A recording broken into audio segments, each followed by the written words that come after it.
Alright guys, this is the new build that I just picked up yesterday. 2012 Mazda Speed 3. It's pretty clean. Besides needing a dash, it's not that bad. It has been abused from all the mods I can tell. I did have one previously. I would say like 2015 to 2017. So I picked it up for a really good price. I'm finding out now why it was a really good price. I already tore into it. Found out that the turbo has been replaced. It has some mods on it. It looks like a EGR delete, another block off plate, and then they blocked off the tube that goes to the EGR into the intake manifold. One thing I am noticing though is there is oil everywhere. It looks like the valve cover is leaking too. It's covered in oil. Everything else is just really oily.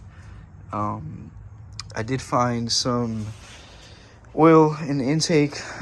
This goes to the bypass valve or the blow-off valve to the intake. It was blown off. I don't know who worked on this car. Terrible job. Being a Mazda tech of 8 years and looking at this and just going over everything, it's pretty rough. I mean, you can even see here they don't even have that connected. Like the boost controller, the coupling, it's just really bad, you know. And even there's oil on top of the trans. I don't know why they zip tied the harness together. Honestly, the more I look, the worse it gets. It does have some mods on it, and this is my favorite one of all. This is what really kills me, right? So they deleted the tumble valve system for the intake flap, right? But they JB welded the flap open. So this is the flap that moves, and then there's a valve that opens and closes the flap. Yeah, they JB welded it. Like I said, you can't make it up sometimes. Other than that, the only thing I really notice is it has a turbo manifold, which is aftermarket. They got this rat nest going down there to the alternator. Yeah, like I said, I'm probably gonna take the motor out of this car and reseal it and go through everything. And like I said, it just gets worse the more I look at it. Everything's just oily. The map sensor down there is just covered. They got these AutoZone hoses. I don't even know why. It's missing high beams. When I took off the inlet tube, this is also my favorite part, right? They got self-tappers because they don't have the right coupler. And that is also covered in oil. I mean, you really can't make this up. Like, this is hilarious. It starts to become funny, but then it's sad at the same time because I have to fix it. But like I said, I got it for a really good price. So other than that, I'm gonna try to make it to work tomorrow. We'll see how that goes. I gotta drive it 30 miles.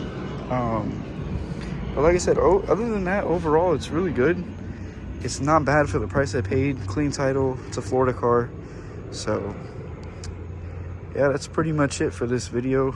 And then I'll get more update videos the more as I go. And the stuff that I find, it's only gonna get worse. I know I'm probably in the hole with this one, but like I said, the price that I paid for it is, I can't beat it. So what I'm gonna do now, in the meantime, for the blow-off valve, I found this laying around in the garage. I'm gonna cut it and put it back on the tube. I gotta get the right coupler for that, and then we'll go from there. But like I said, it's a real fiasco, a bunch of shenanigans going on here. And then I gotta get a coupler for that. I might actually put a top mount back on it because I know the front mount is a little expensive for this car. But other than that, it does need a ABS pump as well. Very common on the Mazda 3s. It doesn't even have to be a speed. They all share the same ABS pump. But other than that, that's pretty much it for today's video. I'll keep you guys updated the more I come across it.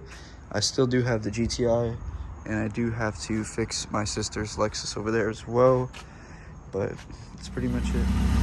All right, so a little update. I put everything back together. I kind of did what I could for now, what I have in the meantime. I did, like I said, I replaced that hose that goes to the blow-off valve into the intake.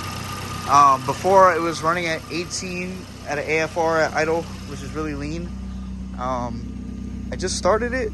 I got my short-term displayed. So we're at 11, 12. It was at 25 before. Hopefully, let's see if it tapers down. AFR is looking way better.